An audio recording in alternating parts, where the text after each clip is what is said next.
samedi, le 31 juillet à 19h, 1976.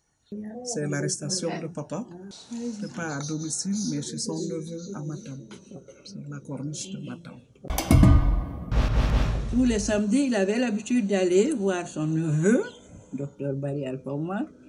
Et ce jour-là, dès qu'il est arrivé, quelques minutes après, on le fait appeler par le domestique du neveu, en disant que quelqu'un voudrait le voir au portail. Alors il est sorti à l'incognito en laissant le petit monde en train de s'amuser et de bavarder. Il va rejoindre celui qui le cherchait et on le met en demeure de monter sous menace d'un pistolet. On lui dit de monter et ils l'ont amené directement au Kambouarou. Premier numéro de notre émission Confidence sur investpressgn.info. Nous sommes chez vous pour parler de l'AVCB parce que vous avez été victime. Et ce que nous voyons en Guinée le plus souvent, les gens ont tendance à transformer l'histoire ou à vouloir changer les choses. Mais nous voudrions savoir d'abord comment peut-on vous présenter. Bien, d'abord je vous remercie de me donner l'occasion de m'exprimer sur l'AVCB. L'AVCB, c'est l'association des victimes des Kambouarou. Alors, je suis Awa Dramé, fille de Alioune Dramé et de Mariam Baldé. Et aujourd'hui, j'anime une fondation que j'ai créée en 2003, une fondation dédiée aux enfants en situation de handicap. En 2003, j'ai décidé de quitter la France et de mettre en place cette fondation en Guinée. Alors, vous dites que vous avez été victime, vous avez notamment parlé de votre père. Comment ça s'est passé? Comment s'est-il retrouvé dans cette histoire du Kambouarou? Alors, mon père fait partie de cette génération de Guinéens qui ont eu l'opportunité de faire des études supérieures à l'époque, d'aller en France, d'y faire leurs études. Et dès qu'il a été question d'indépendance, vous avez toute une génération qui a décidé de rentrer au pays pour construire le pays. Donc, il fait partie de cette génération et de cadres qui se sont mis au travail et qui ont fait de ce pays ce qu'il est. C'est-à-dire qui ont mis les bases de ce pays. Et donc, il est rentré en Guinée. Il a occupé plusieurs fonctions. Il était administrateur civil. Il a occupé des fonctions diplomatiques. Il a été ambassadeur. Il a été plusieurs fois ministre. Quand on a mis en place la monnaie guinéenne, il a été l'un des signataires, etc., etc. Voilà. Il a occupé vraiment des fonctions très importantes dans ce pays, mais surtout, il a travaillé pour son pays. Et voilà, quand il était ambassadeur, c'était en Côte d'Ivoire. L'un de mes frères, d'ailleurs, y est né. Et moi, j'ai commencé l'école maternelle en Côte d'Ivoire. Donc, voilà, c'était au début des années 60.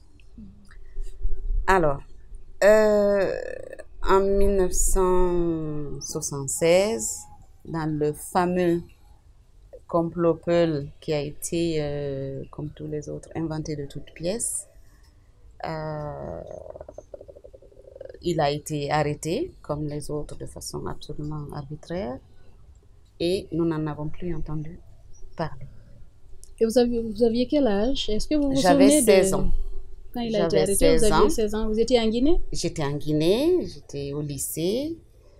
Et ça a été le premier choc de ma vie, n'est-ce pas? Puisque j'avais eu une adolescence plutôt ordinaire, simple et ordinaire. Donc ça a été le premier choc et cela vous marque à vie. Donc, dès 2017, moi, je suis partie de la Guinée. Mais est-ce qu'on peut savoir dans quelles circonstances cette arrestation a été faite? Est-ce que vous étiez à la maison? Est-ce que vous avez participé? Est-ce que vous avez vécu cela? Décrivez-nous un peu, à supposer que vous ayez vécu, vous ayez participé à ça. Quand je dis participer, est-ce que vous étiez là à la maison? Vous avez vu les gens venir? Quelle raison a-t-on invoqué? Alors, je peux vous dire... Alors, vous savez, souvent, quand quelque chose est très dur, on finit par effacer cela. Je ne pourrais rien vous dire. Je ne me souviens de rien. Ma mère, oui, elle se souvient de tous les détails. Ben, c'est à l'incognito, hein, c'est un monsieur qui était certainement filé, parce que ce n'est pas à domicile ni à son bureau qu'on l'a arrêté. Ils l'ont arrêté chez son neveu, Dr Barry Alpha Omar, qui habitait à l'époque près de Mafankou, où nous habitions, à Matam. Donc, tous les samedis, il avait l'habitude d'aller voir son neveu, Dr Barry Alpha Omar, et ce jour-là, dès qu'il est arrivé, quelques minutes après, on le fait appeler par le domestique du neveu, en disant que quelqu'un voudrait le voir au portail. Alors il est sorti à l'incognito en laissant le petit monde en train de s'amuser et de bavarder. Il va rejoindre celui qui le cherchait et on le met en demeure de monter sous menace d'un pistolet. On lui dit de monter et ils l'ont amené directement au Camboirou. Quelques minutes après, son neveu, Dr Barry Alpha Omar, qui s'aperçoit que son Kaou, comme il l'appelle toujours, donc M. Alioune Dramé, n'est toujours pas revenu de l'appel qu'il a été donné. Il demande où est-ce qu'il est. On lui dit qu'on est venu le kidnapper à l'endroit où il était. Alors, immédiatement, Dr Barry est tombé en syncope sous l'effet de la crise, le choc émotionnel qui l'a terrassé, il est tombé. Alors, c'est comme ça qu'on l'a arrêté et depuis ce jour, je n'ai plus revu mon mari jusqu'à maintenant. Comment avez-vous été informé? Ben, j'ai appelé, c'est-à-dire j'ai été envahi chez moi par des militaires et des gens du quartier. Tout d'un coup, vers 18h30, 19h, ma concession était remplie de militaires et de bandits qui cherchaient à s'approprier des biens comme ils le font toujours. Donc, je viens demander, ils me disent plutôt, Madame, il y a votre mari qui nous a dit de venir chercher son véhicule. Il a besoin de son véhicule à l'heure actuelle. Je leur dis, mais je ne vous comprends pas parce que le véhicule du service en question, la Mercedes, elle est en panne depuis 3 jours. Donc il ne peut pas vous dire de venir chercher ça ici. Qu'est-ce qui se passe? Ils ont compris que je doutais de la chose, de la véracité de la chose. Ils m'ont dit, avant que je ne parle, ils se sont accaparés de mon véhicule et ils sont partis. Ils ont disparu. Alors je me suis précipitée, puisque quand ils partaient, il m'avait dit, tu prépares le repas très tôt, pour le soir, quoi, je te parle peu. On va manger très tôt parce que comme je suis fatiguée, je voudrais me reposer après. Je dis d'accord, tout sera prêt. J'étais en train de faire justement la table quand ça s'est arrivé. Je me suis précipitée sur le téléphone. J'appelle, on me dit c'est la femme de Dr Barry Alpha Omar qui prend le téléphone.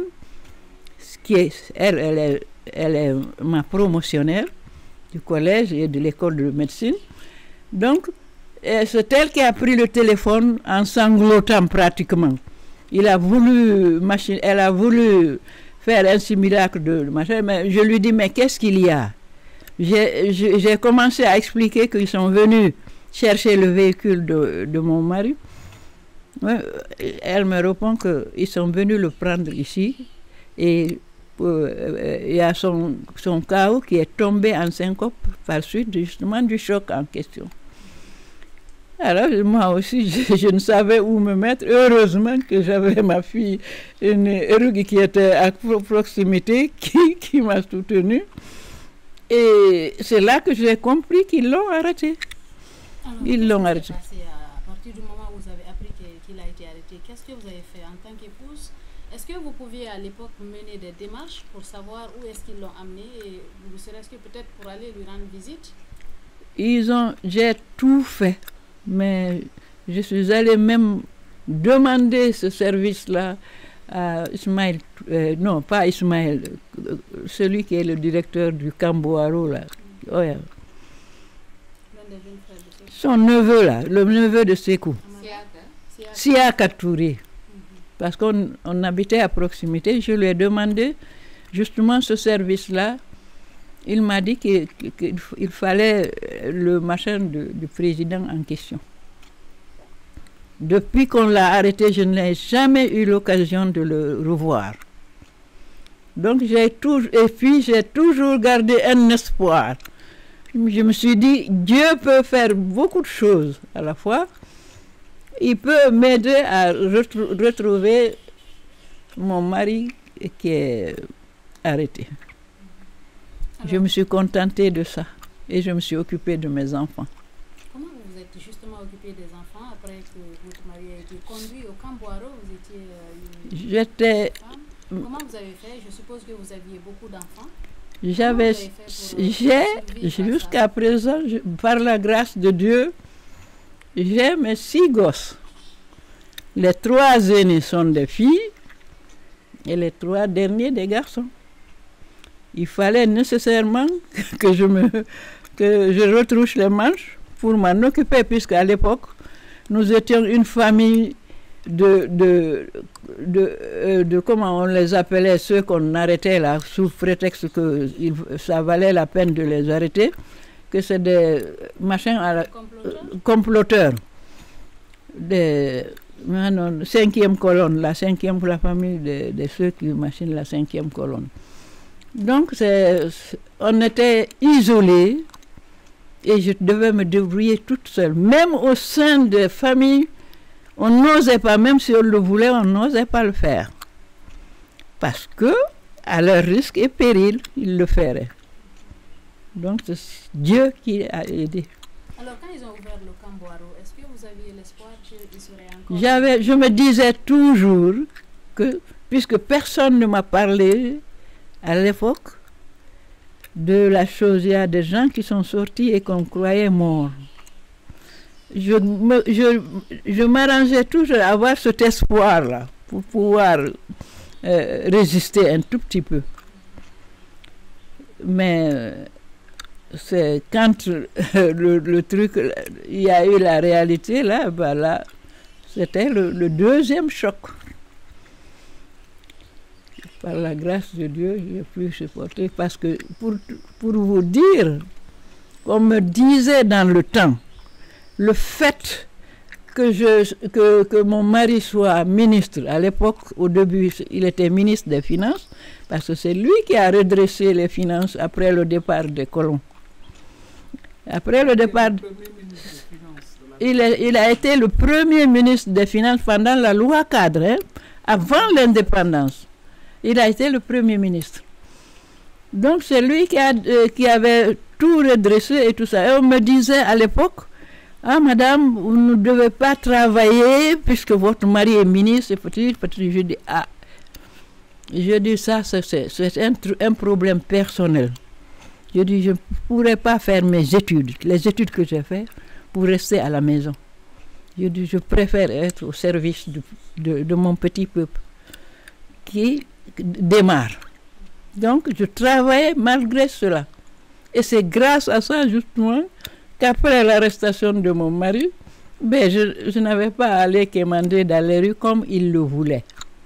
Parce que c'était le but de nous voir traîner en train de quémander et machin. Et Dieu, par la grâce de Dieu, on n'a pas eu cette situation-là. Je me suis occupée de mes enfants. Et maintenant, quand je me suis rendu compte que c'est pour le reste du temps que je vais le faire, ben, je me suis armée de mon petit courage et j'ai continué. C'est tout. Il a occupé combien de postes ministériels? Il a été ministre des Finances, de l'Industrie et des Mines. Ensuite, de Commerce. Intérieur, commerce extérieur. Ensuite, ils l'ont envoyé au moment où, c'est là que j'ai compris qu'il y a anguille sous roche. Ils l'ont envoyé comme ambassadeur, comme ça à l'incognito, comme ambassadeur en Côte d'Ivoire. On est resté 2 ans. On le rappelle sans raison valable. Il revient et où est-ce qu'on le met comme directeur de je ne sais quel machin là. Inspecteur de contributions diverses à l'arrivée. Ça veut tout dire. C'est-à-dire ça va en regressant parce qu'il faisait partie de la liste noire en question. Il fallait l'éliminer de peur que ça ne machine que sa position à lui le président ne continue pas. Voilà, c'est ce qui s'est passé. Donc on est venu et ils l'ont au dernier moment on l'a renommé ministre du plan. C'est là qu'il a été arrêté. Quelques mois après, il a été arrêté. Parmi des cadres arrêtés étaient quelquefois harcelés. Est-ce que c'était votre... Et comment d'abord, on nous a vidés de nos concessions, alors que j'étais fonctionnaire comme lui. Et j'avais 6 gosses.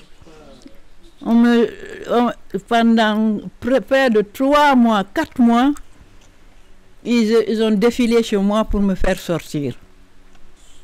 J'ai cherché à voir le président. Ça n'a pas abouti. Mieux, on m'annonce qu'ils ont confisqué aussi la villa que mon père m'avait donnée, que j'ai héritée de mon papa, à Concola, à l'abbé. Parce que le ministre de l'époque, le directeur de l'époque des biens saisis, là, il me dit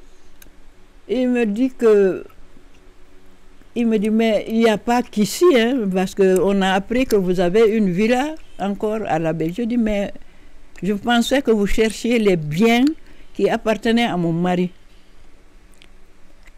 Et comme moi, je ne suis pas enfermée d'abord, je crois que l'abbé, c'est un héritage de mon père.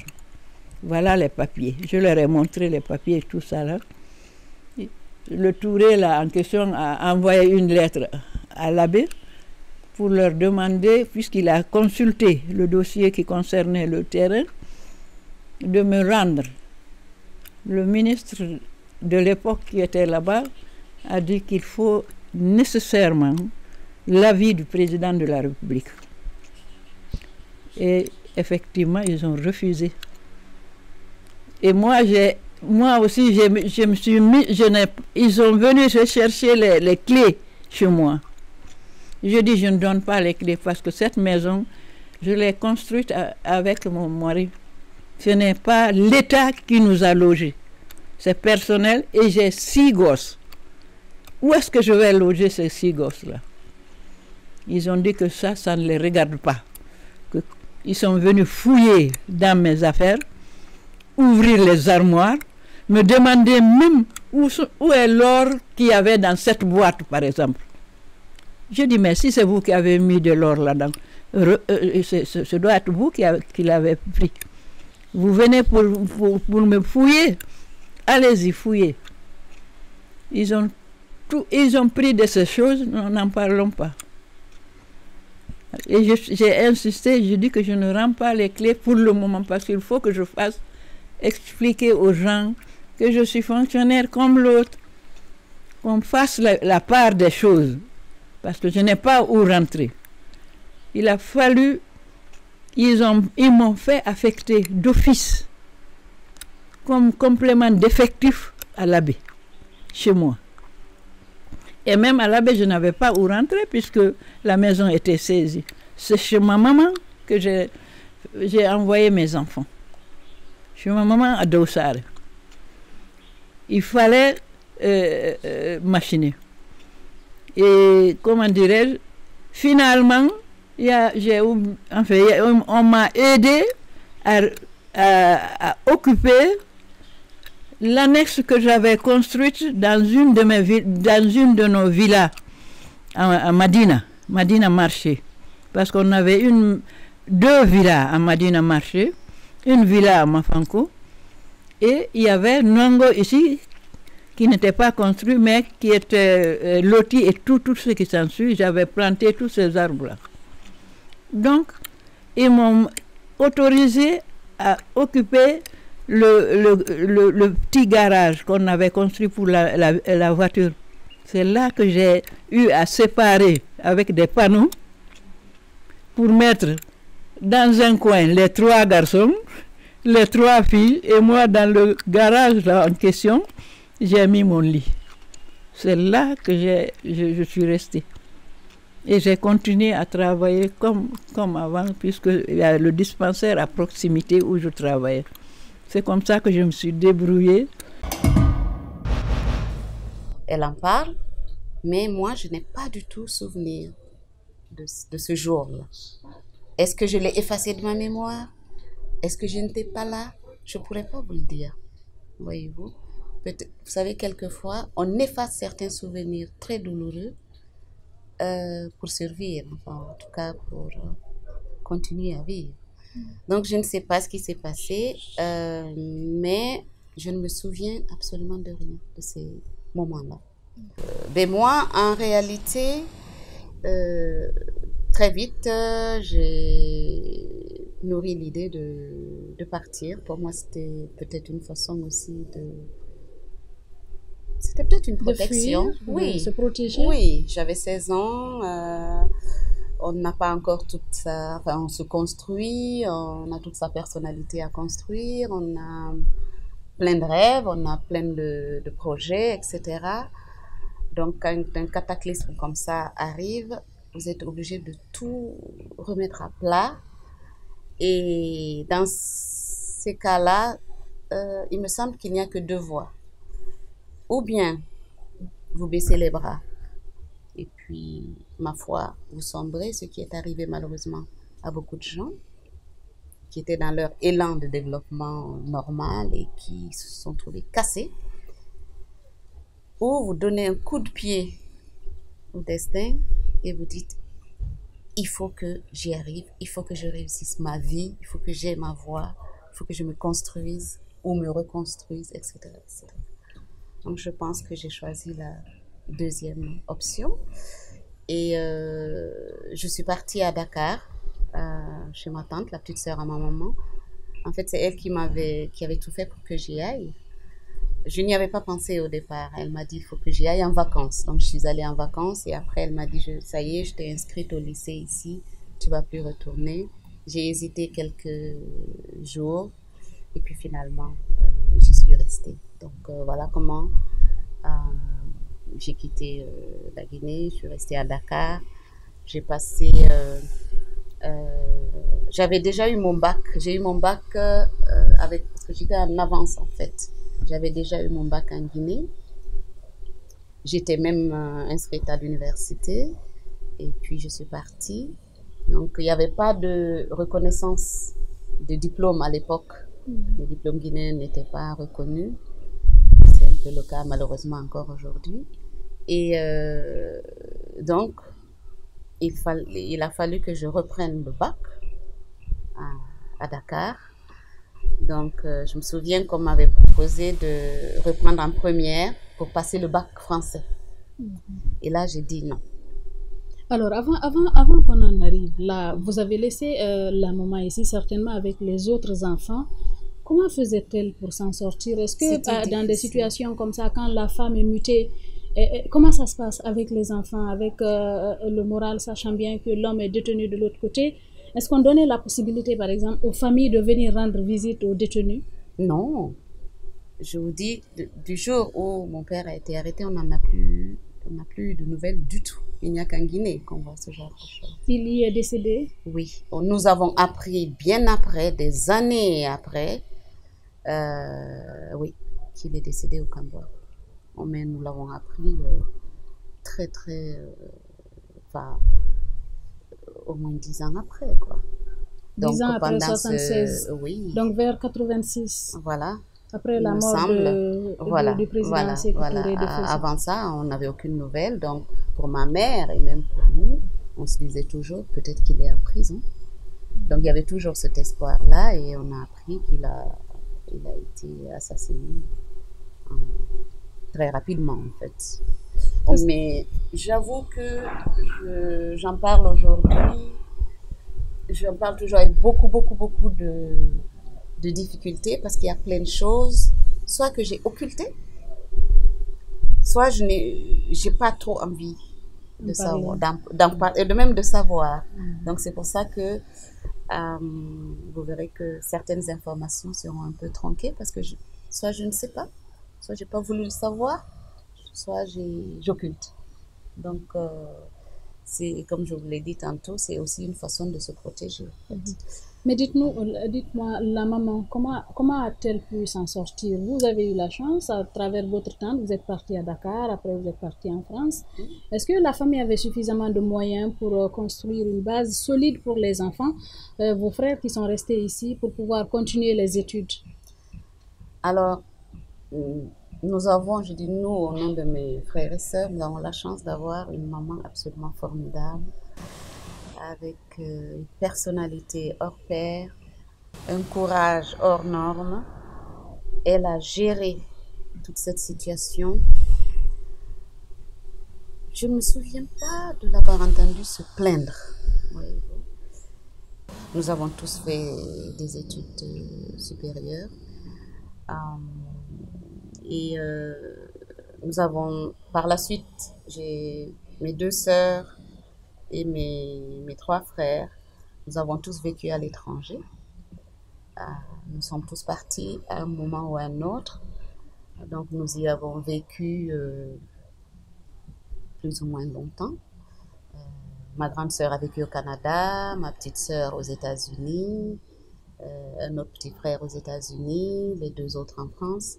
Donc voilà, nous avons tous vécu, étudié, travaillé. Est-ce que le fait que tout le monde parte, il y avait une certaine crainte? Est-ce que c'était une façon de se protéger du régime d'alors? C'est l'époque où la Guinée a perdu tellement de personnes, tellement de ressources humaines. Tout le monde partait parce que c'était le régime de la terreur, parce que personne n'était à l'abri, parce que c'était une dictature, et quand il y a une dictature, un régime de terreur, très souvent on s'en va ailleurs pour se sauver probablement, mais aussi parce que c'est humain, quitte à revenir après, mais un peu plus armé, je veux dire. Mais au départ, aujourd'hui encore, on n'a pas les statistiques de tous ceux qui ont quitté la Guinée. Vous imaginez, c'est une hémorragie qu'il y a eu pendant des décennies. Ça ne s'est pas fait sur 2 ans, 3 ans ou 5 ans. Ça a duré 20 ans, 26 ans. Donc, vous imaginez, pour un pays, toute une génération, des générations sont parties ailleurs, travailler ailleurs, étudier ailleurs, s'installer ailleurs. Tout ça, aujourd'hui, on voit un petit peu les conséquences dans ce pays-là. C'est que ce qu'on appelle littéralement les forces vives ont été obligées de partir pour se sauver, pour apprendre. Il faut savoir que pendant le régime de terreur de Sékou Touré, même les étudiants dont les parents étaient arrêtés, on leur coupait les bourses. Ah oui. Voilà. Les étudiants qui étaient déjà à l'étranger en train de faire leurs études, ils ont vu leurs bourses coupées, ils ont été obligés de revenir en Guinée et ils n'avaient même pas le droit de s'inscrire à l'université en Guinée.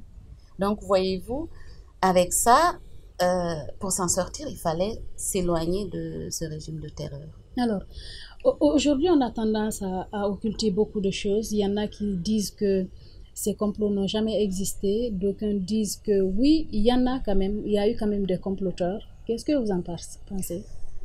Alors, vous savez, ce qui s'est passé en Guinée, malheureusement, ça ne s'est pas passé qu'en Guinée. Donc, on sait que des révisionnistes, il y en a et il y en aura toujours. Vous avez entendu parler, n'est-ce pas, de la Deuxième Guerre mondiale, d'Hitler, du Troisième Reich, etc. Encore aujourd'hui, avec tout ce qu'on a comme preuve de l'Holocauste, vous voyez en Occident des gens qui disent devant des caméras, ou écrivent qu'il n'y a jamais eu d'Holocauste, qu'il n'y a jamais eu de massacre à l'époque, qu'il n'y a pas eu de génocide, etc., etc. Donc, c'est un peu ce qui se passe aujourd'hui en Guinée. Pourquoi on en est là? C'est parce que personne n'a voulu que la vérité soit dite.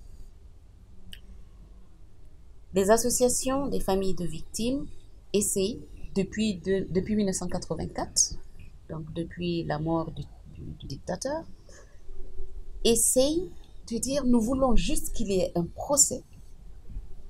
Si ces personnes qui ont été accusées, si ces personnes étaient coupables, qu'on le dise. Si elles ne l'étaient pas, qu'on le dise aussi. C'est nouveau révisionniste parce que c'est tout récent quand même. Ça, c'est tout récent. Donc il faut analyser ça sur le plan politique, sur le plan sociologique aussi. C'est parce qu'il y a une réelle volonté d'occulter le passé. Et quand on ne veut pas que la vérité soit dite, on avance cet argument fallacieux de dire réconcilions, réconcilions, réconcilions, sans que la vérité ne soit dite. Est-ce que vous pensez que ces révisionnistes, entre autres, le fait par exemple d'avoir complètement rasé le camp Boiro et le fait d'avoir déplacé un peu le pont 8 novembre, est-ce que vous pensez que ça va dans ce sens? C'est pour cacher les preuves, n'est-ce pas? L'association, l'AVCB avait demandé à ce que le camp Boiro soit classé, comme ça se fait ailleurs, que ce soit un lieu de mémoire pour tous les Guinéens, afin que ces violences qui ont été faites là ne se répètent plus dans le pays. C'est comme ça qu'on arrive à exorciser les choses. Mais très vite, ça a été rasé. Pensant, ceux qui ont fait ça se sont dit, si on enlève les preuves, on efface l'histoire. Mais les faits sont têtus. Parce qu'il y a des archives, parce qu'il y a des images, parce qu'il y a des films, n'est-ce pas? Et ces archives-là sont là. Pour le pont du 8 novembre, ça a été la même. Il y a eu toute une démarche qui a été faite. Il y a des courriers officiels qui ont été envoyés pour dire, ne démolissons pas ça. Il y a quand même des personnes, jusque-là, en tout cas que nous considérons comme innocentes, qui ont été pendues à ce pont-là. Ça doit être un lieu de mémoire. Il faut respecter la mémoire. Et la première chose qui a été faite, c'est de casser le pont pour faire disparaître les preuves. Cette association, l'association des victimes du camp Boiro, et aujourd'hui vous en êtes la présidente, dites-nous quelle est l'importance de cette structure en Guinée. Alors, vous savez, pour l'association des victimes maintenant d'ailleurs, c'est l'association des victimes des camps Boiro, parce qu'il n'y a pas eu que le camp Boiro, n'est-ce pas? Malheureusement en Guinée, il y a eu plusieurs camps de concentration dans quasiment toutes les régions de la Guinée. Il y en a eu en Guinée forestière, il y en a eu en Moyenne-Guinée, il y en a eu en Haute-Guinée, il y en a eu en Basse-Guinée, donc dans toutes les régions. Parce que les victimes de Sékou Touré, ce n'est pas une famille, ce n'est pas deux familles.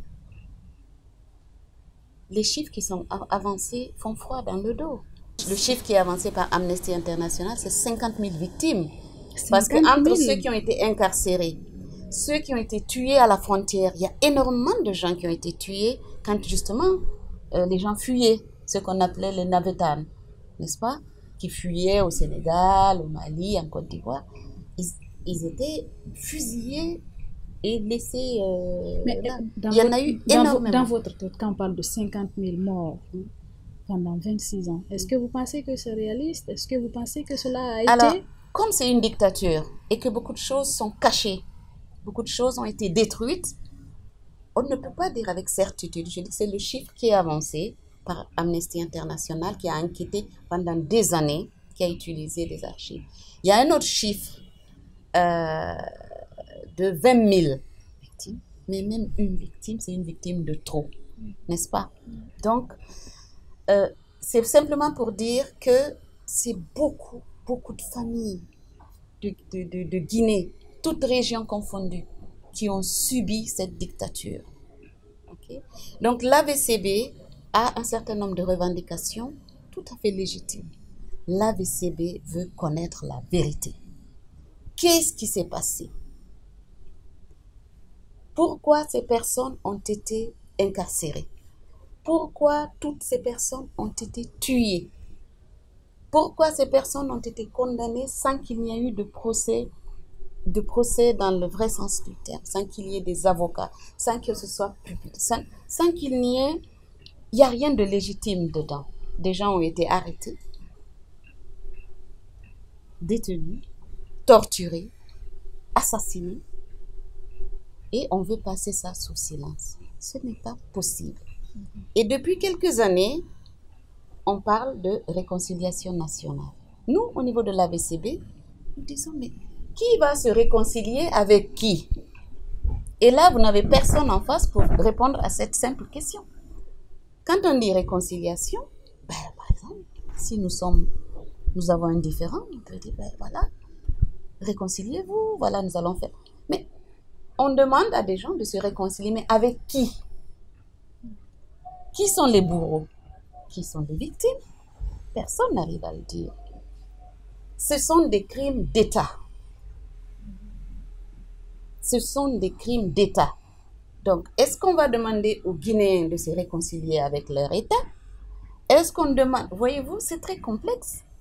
Donc, on voit aujourd'hui, on chante partout, réconciliation nationale, mais c'est parce que les gens s'amusent avec ces termes-là et veulent piétiner la mémoire de toutes ces victimes-là. Alors, il y a une chose qui tracasse quelquefois la tête de certains Guinéens qui se posent des questions, notamment sur les endroits où ces victimes ont été éventuellement inhumées. Est-ce que au niveau de l'AVCB, vous avez réussi à travers les enquêtes à localiser certains points en Guinée? Certains parlent par exemple du cimetière de Nongo. Est-ce qu'il y a d'autres points? Il y a plusieurs charniers. Ce sont des charniers. C'est-à-dire les gens étaient assassinés et jetés dans des trous. D'accord? Donc, il y a plusieurs charniers en Guinée. Et l'État, il faut dire que c'est l'État, a tout fait pour que ces charniers disparaissent. Mais ces charniers ont été géolocalisés. D'accord? Donc, aujourd'hui, on sait où sont les charniers. Et figurez-vous qu'il y a un des plus grands charniers qui se trouve au Mont Kakulima. Qu'est-ce qui a été fait ces 3-4 dernières années? C'est que c'est l'État, les chefs de quartier, etc., se sont dépêchés de vendre. C'est en Guinée qu'on voit ça. De vendre ces terrains-là. Et les gens ont commencé à construire sur les charniers. Le 18 octobre 2018, l'association, l'AVCB, a mobilisé des membres et sympathisants pour se rendre au Mont Kakulima. Et à notre grande surprise, les gens sont en train de construire là où il y a eu des suppliciés. Donc, des endroits comme ça devraient être dans tout pays qui se respecte et qui se respecte ses citoyens. Ces endroits-là devraient être sanctuarisés pour que les gens viennent se recueillir. N'est-ce pas? Et des charniers comme ça, il y en a plusieurs en Guinée. Certaines personnes, effectivement, les citoyens lambda, n'est pas au courant. Parce qu'il y a une omerta. Personne ne veut en parler et surtout, personne ne veut qu'on en parle. Donc, ces révisionnistes dont on parle, ils ont aujourd'hui le vent en poupe. Ils ont des micros. Ils parlent. Ils n'ont aucune preuve. Quelquefois, ils ne connaissent même pas le tiers du quart de la réalité. Ils pérorent comme ça, à longueur de mois. Mais c'est avec, je dirais, et je pèse mes mots, c'est avec la complicité de l'État, parce que c'est un crime d'État. L'AVCB n'indexe pas une personne, c'est l'État. L'État, c'est la continuité. Sékou Touré est mort, il y a eu le régime des militaires, l'association a fondé tout son espoir sur ce régime-là. Voilà, on va dire la vérité. Qu'est-ce qu'on en déduit, nous? Que c'est le système qui a continué, et donc pour se protéger, tout a été fait pour qu'il n'y ait jamais, jamais de vérité. Alors, au Kambouaro, par exemple, à chaque année, en parlant de l'AVCB, l'Association des victimes du Kambouaro, chaque année, vous organisez une manifestation, une marche, et vous partez au Kambouaro, vous tenez des discours. J'ai appris qu'à un moment donné, on devait, mettre une stèle à l'endroit où il y avait certaines cellules. Où est-ce qu'on en est? Alors, il y a eu beaucoup de courriers.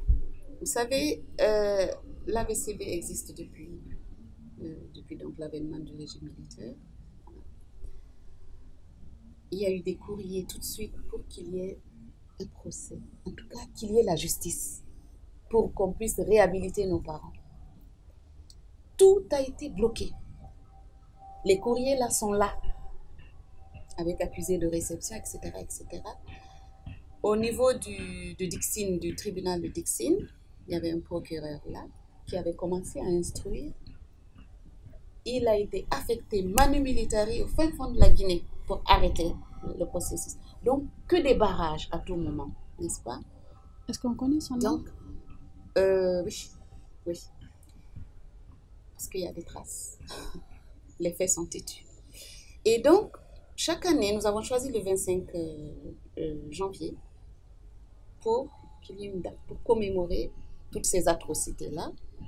Donc, nous allons au pont du 8 novembre et à chaque fois, nous faisons des déclarations où nous demandons depuis des années la même chose, la réhabilitation des victimes, la construction de lieux de mémoire et qu'on nous rende les charniers pour qu'on en fasse qu'on puisse faire notre deuil. On ne l'a pas fait encore. Des générations n'ont pas fait le deuil de leurs parents victimes. Tout ça a été refusé. Des courriers ont été écrits, envoyés aux personnes de l'État qui pouvaient recevoir ces courriers, sans réponse. Nous avons demandé à ce que, justement, au niveau du Kambouaro, puisqu'ils ont démoli le reste des bâtiments, que ce carré qui reste là, que l'association puisse y mettre une stèle et que ce soit un lieu de mémoire pour tous les Guinéens, pour que les gens, justement, puissent savoir ce qui s'est passé. Comme ça se fait ailleurs. Comme ça s'est fait tout récemment au Rwanda, ou ça se fait dans d'autres pays, en Afrique du Sud, etc. Partout où il y a eu des atrocités, s'il n'y a pas de lieu de mémoire, vous êtes sûr que les choses vont continuer. Se répéter. Comment comprenez-vous que l'histoire, que nos dirigeants tournent le dos à tout ce qui s'est passé, à l'histoire, à ne pas vouloir affronter réellement ce qui s'est passé, à ne pas vouloir faire un procès. Par exemple, quand nous prenons, vous avez parlé du Rwanda, on a fait le cap, on a fait le pas, on est passé.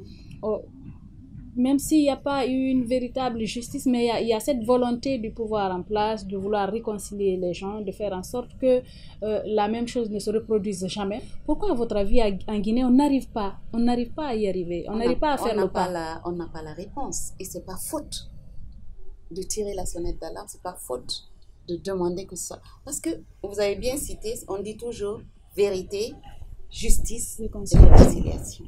Vous ne pouvez pas sauter les deux premières phases-là, la vérité et la justice, et brandir votre drapeau de réconciliation. Ça n'a aucun sens. C'est simplement de la poudre aux yeux, n'est-ce pas? On n'y écoppera pas, on n'y échappera pas. Il faut cette case vérité. Mais peut-être qu'il y a des éléments de réponse. Nous, au niveau de l'AVCB, nous disons que c'est parce que c'est le même système qui n'a pas été démantelé, qui continue encore aujourd'hui et qui a peur de la vérité. Et peut-être que ces crimes, vous dites qu'on n'a pas de socle commun, ces crimes que chaque Guinéen peut-être a pu vivre dans sa famille, parce qu'il y a le Camboiro, c'est vrai, mais il y a les événements de 85, n'est-ce pas? Il y a 2006-2007, il y a 2009, vous imaginez? Ça ne s'arrête pas. Ça ne s'arrête peut-être pas. que tous ces crimes devraient être quelque chose que les Guinéens devraient avoir en commun, qu'ils puissent se mettre ensemble, peut-être en parler, faire en sorte qu'il y ait justice pour rebondir. Sinon, est-ce que vous pensez que ça pourrait s'arrêter un jour? Espérons-le. Si vous n'avez plus d'espoir, c'est grave. Espérons-le. Quand, je ne sais pas. Que faut-il faire? En tout cas, au niveau de la VCB, nous essayons. Mais la voix est quasiment inaudible, quoi. Alors que, comme vous le dites, c'est un continuum. Il y a eu l'ère Sékou Touré. Après, on dit, voilà, les crimes de 2005, de 85. On cite des dates, des victimes, des chiffres plus ou moins proches de la réalité, comme si c'était quelque chose de normal. Ce n'est pas normal. C'est devenu quelque chose de presque normal en Guinée que des citoyens lambda soient tués et qu'il n'y ait aucune justice. Et depuis le début des années 60, c'est la même litanie. Les gens pleurent leur mort. Ceux qui ont la chance de pouvoir les enterrer, les enterrent. Et on passe à autre chose. Mais les causes, personne ne s'attaque aux causes. L'une des causes fondamentales, c'est l'impunité. Si le régime des militaires s'était attaqué à ce problème national et avait mis frein à l'impunité, vous croyez qu'il y aurait eu les autres crimes? Je ne pense pas. Il y aurait peut-être des tentatives, mais ça se serait arrêté très vite. Mais vu qu'il y a cette impunité presque viscérale dans ce pays, eh bien, les crimes continuent avec plus ou moins d'intensité. On les qualifie, les qualifications changent, mais la réalité reste. D'accord. Alors, ces crimes dont vous parlez, vous avez parlé de se nourrir d'espoir, d'espérer qu'un jour ça puisse changer. Quel est votre espoir au niveau de la VCB? Est-ce que vous espérez un jour qu'il y ait peut-être un chef d'État qui va penser à un procès? Parce que le chef de l'État actuel, on parlait notamment du procès du 28 septembre qu'on repousse à chaque fois. Je vais parler du 28 septembre 2009. Il a parlé à un moment donné de toutes les victimes. Il a parlé des victimes du Camboiro, il a parlé de 85, une façon de dire qu'on ne pourrait pas peut-être tenir le procès du 28 septembre, alors qu'il y a d'autres crimes qui ont été commis avant. Qu'est-ce que vous espérez au niveau de la VCB? Ça c'est un faux problème, ça. Un procès est toujours quelque chose, ça sert d'exemple. Il y a des choses qui sont des crimes qui ont été commis il y a des décennies. On parle aujourd'hui de justice transitionnelle, c'est ce qui est applicable au bout d'un certain nombre de décennies. Une justice transitionnelle qui a été appliquée dans d'autres pays et qui a montré que quand c'est mis là, les gens connaissent la vérité. On réhabilite ceux qui sont à réhabiliter et on essaye de vivre ensemble, n'est-ce pas? Donc c'est possible. Mais même pour le 28 septembre 2009, on est en 2019. Ça va faire 10 ans. 10 ans. Tout est là pour tenir un procès. Pourquoi jusqu'à aujourd'hui c'est pas fait? On peut dire n'importe quoi, on peut trouver n'importe quel argument. C'est un manque de volonté politique. Donc notre espoir au niveau de la VCB, c'est qu'un jour, il y ait un Guinéen qui croit en son pays, qui se dise que sans justice, sans vérité, on ne peut rien faire. Et que ce pays restera à la traîne tant qu'il n'y aura pas ça. Parce que c'est un pays, ce n'est pas les mines, ce n'est pas les ressources minières. Un pays, c'est les ressources humaines. Peut-être que là, justement, la VCB et d'autres associations de victimes peuvent faire mieux. C'est-à-dire aller à la rencontre des populations et essayer de véhiculer ce message, de dire, voilà notre histoire. Regardons notre histoire en face. Ne vous laissez pas berner par ceux qui pérorent à longueur de journée dans les radios et sur les plateaux de télé. Parce que ces gens-là ne savent pas. Ou alors, Ce qui est pire, ces gens-là savent me poursuivre d'autres dessins. Donc, il y a toute une éducation. Là, les médias aussi devraient y participer parce que les médias, hein, c'est un ensemble de médiums, c'est les intermédiaires. Les médias doivent aussi, vous les médias, vous devez apprendre. Il y a vraiment beaucoup d'écrits là-dessus. Et il y a des personnes encore en vie qui ont connu, qui ont vécu cette période-là triste de notre histoire. Allez les voir, rencontrez-les, apprenez aussi et faites passer le message de la vérité aux citoyens. Et nous, au niveau de l'AVCB, nous voulons justement essayer de nous rapprocher le plus possible de ces personnes-là qui connaissent. Des historiens, il y a des historiens dans ce pays, mais personne ne leur tend le micro. Il y a des historiens qui ne sont pas alignés, qui n'essayent pas de déformer l'histoire. Il y en a dans ce pays. J'ai eu la chance d'en rencontrer quelques-uns qui connaissent notre histoire, mais personne ne leur tend le micro. D'accord? Donc, allez à la rencontre de ces personnes-là, encouragez-les à parler, à dire la vérité, et rien que la vérité. C'est important. On ne peut pas continuer à vivre dans le mensonge. On ne peut pas continuer à cacher la vérité aux Guinéens. Et notre espoir, en tout cas au niveau de l'AVCB, et je suppose que c'est l'espoir de tout citoyen guinéen, c'est de connaître la vérité. Les leçons en seront tirées et à ce moment-là, on pourra parler de vivre ensemble, de réconciliation, etc., etc. Et j'aimerais bien qu'on me dise qui doit se réconcilier avec qui. Le jour où on répondra à cette question, on aura fait un grand pas. Madame Wadrame, je vous remercie. Merci à vous. Voilà, c'est la fin de ce numéro de Confidence. Merci à tous d'avoir été des nôtres. À très bientôt pour un autre numéro. Au revoir.